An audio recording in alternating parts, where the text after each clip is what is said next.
Assalamualaikum warahmatullahi wabarakatuh. Terima kasih atas kesempatan yang telah diberikan kepada saya untuk wawancara. Terkait dengan penerapan konstitusi yang ada di Indonesia, di sini saya akan melakukan wawancara kepada salah satu mahasiswa di Universitas Negeri Malang terkait dengan penerapan konstitusi yang ada di Indonesia. Perkenalkan, nama saya Nael, saya kuliah di Universitas Negeri Malang dan saya dalam jurusan S1 Teknik Mesin. Nama saya Ryan Dinanta Ivan Anggarta. Saya Farifah Nabila dari Prodi Ekonomi Bangunan Fakultas Ekonomi dan Bisnis. Saya Karsa Aulay Zabrina ya. Dari jurusan apa ya? Jurusan S1 Ekonomi Bangunan. Ahmad Raihan dari Fakultas Sastra Inggris. Baik, di sini saya akan memberikan pertanyaan seputar seberapa dalam pengetahuan Anda terkait dengan penerapan konstitusi yang ada di Indonesia.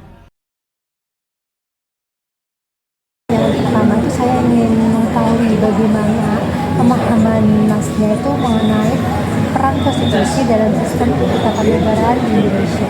Setahu saya sih konstitusi kayak aturan yang mengatur suatu lembaga sih, kayak undang-undang gitu. Kalau konstitusi di Indonesia ya sebenarnya sama kayak pengertian konstitusi itu jadi yang mengatur suatu negara, jadi kayak sistem negara, terus pemerintah politik gitu. Dan yang saya tahu ya konstitusi paling atas Indonesia itu UUD 45. Menurut sepemahaman saya, peran konstitusi di negara Indonesia itu adalah aturan dasar ya.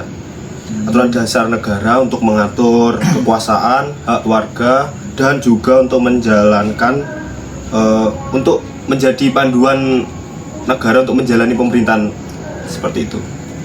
Sepemahaman saya, konstitusi sendiri itu kan dasar hukum yang paling tinggi yang mengatur sistem ketatanegaraan gitu ya. Terus mungkin contohnya itu seperti di UUD 1945, di situ kan tercantum kalau pemilu itu dilaksanakan 5 tahun sekali. Jadi konstitusi dalam sebuah negara itu seperti rule book-nya. Jadi mulai main aturan seperti mengatur hak warga negara sampai pembagian kekuasaan itu ada di situ, di konstitusi negara. Kalau tidak ada konstitusi negara, negaranya akan menjadi kacau atau akan berjalan sendiri, tidak ada aturan. Baik, mungkin selanjutnya untuk pertanyaan kedua yaitu apakah Anda setuju bahwa konstitusi di Indonesia ini sudah dilaksanakan secara konsisten dan mungkin dari kakaknya bisa memberikan contoh? Pendapat dari saya sih seperti yang bisa dilihat ya, mungkin sedikit ya masih belum benar, tapi ya dilihatnya sih pasti nggak benar juga sih. Kalau menurut saya sih belum dilakukan secara konsisten ya.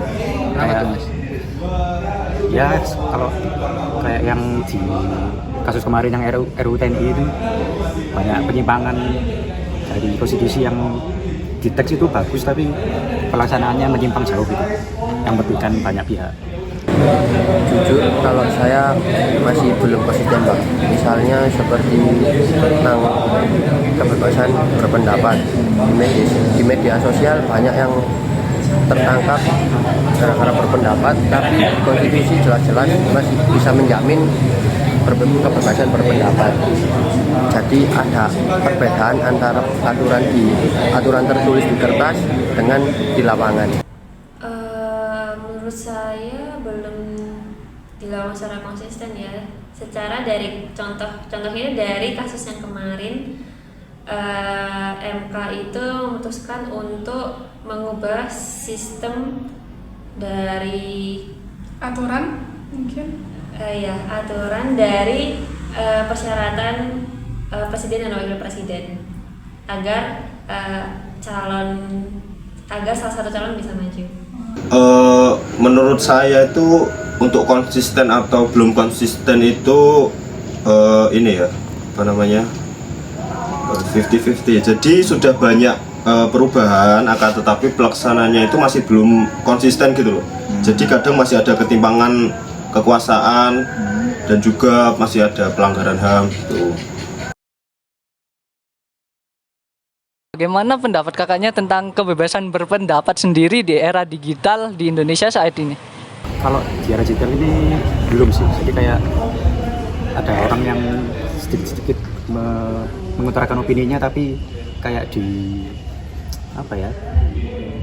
dibungkam gitu loh. Apalagi zaman sekarang setelah ada RUU yang kemarin gitu, orang bebas berpendapat, jadi hak asasi Indonesianya kurang gitu.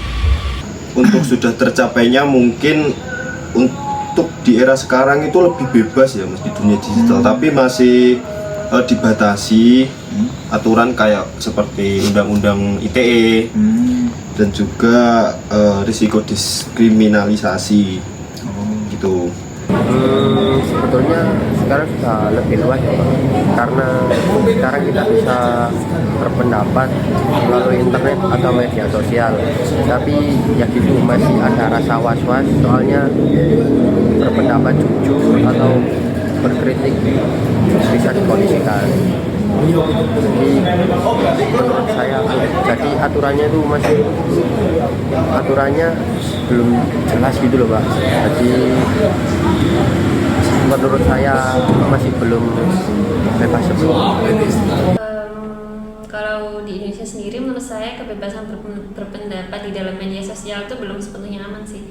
Contohnya itu kayak semisal ada yang mengkritisi kebijakan pemerintah, itu mereka bisa langsung dilaporkan UIT gitu. Jadi mungkin contohnya seperti kasus Bima Lampung kemarin ya? Oh iya. Menurut saya digital kan saya pengguna X ya, jadi kayak banyak di situ yang berpendapat ini itu, tapi ya masih di judgement gitu. Mungkin kurang, tapi ya juga namanya juga pendapat, harusnya memang di normalisasikan ya perbedaan pendapat sih. Ya. Apa harapan Anda untuk masa depan demokrasi konstitusi di Indonesia ini? Harapan saya sendiri semoga demokrasi Indonesia bisa tetap matang dan dilakukan secara konstitusional. Terus saya juga berharap pemerintah atau lembaga itu melakukan pekerjaannya dengan sesuai konstitusi dan dasar hukum yang ada dan tidak ditunggangi oleh kepentingan politik atau kepentingan pribadi. Harapannya sih demokrasi di negara kita lebih dewasa ya, Pak. Bukan tentang pemilu 5 tahunan, tetapi juga tentang keterbukaan, partisipasi publik, dan juga penegakan hukum yang adil. Dan aku juga ingin melihat anak-anak muda ini didengar dan juga dilihat gitu Pak. Terus kan anak-anak muda ini juga generasi muda bangsa. Demokrasinya konstitusinya itu harusnya lebih diterapkan lagi sih, dicoba lagi mungkin dari undang-undangnya yang nggak yang sering-sering diubah, jadi undang-undangnya itu yang benar-benar diterapkan gitu, nggak yang cuma kata-kata undang-undang aja. Kalau harapan sih ya lebih baik, jadi nggak melulu memanjangkan dan mendewakan politik Indonesia gitu. Jadi harusnya lebih ke menyengsarakan, menganukan rakyat gitu, menyejahterakan rakyat. Terima kasih Mas. Walaupun harapannya itu kayaknya susah ya sekarang. Nggak apa-apa kan, namanya juga harapan. Namanya juga harapan, kadang nggak bisa. Untuk harapan saya sendiri yang pasti semoga semakin lebih dewasa, lebih taat konstitusi, hukum ditegakkan, dan yang pasti rakyat itu dilibatkan. Jadi jangan Tertutup gitu. ya seperti yang kasus akhir-akhir ini kan disahkannya secara tertutup gitu ya.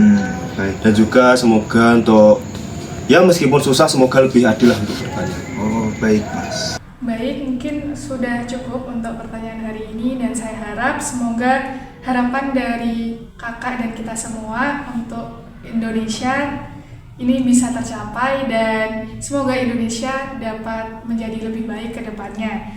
Terima kasih ya Mas untuk wawancara. Terima kasih Mas. Terima kasih Kak. Ya. Terima kasih Pak Ya, sama-sama. Mungkin itu saja untuk pertanyaan kita hari ini. Mohon maaf apabila ada salah kata dari saya. Wassalamualaikum warahmatullahi wabarakatuh.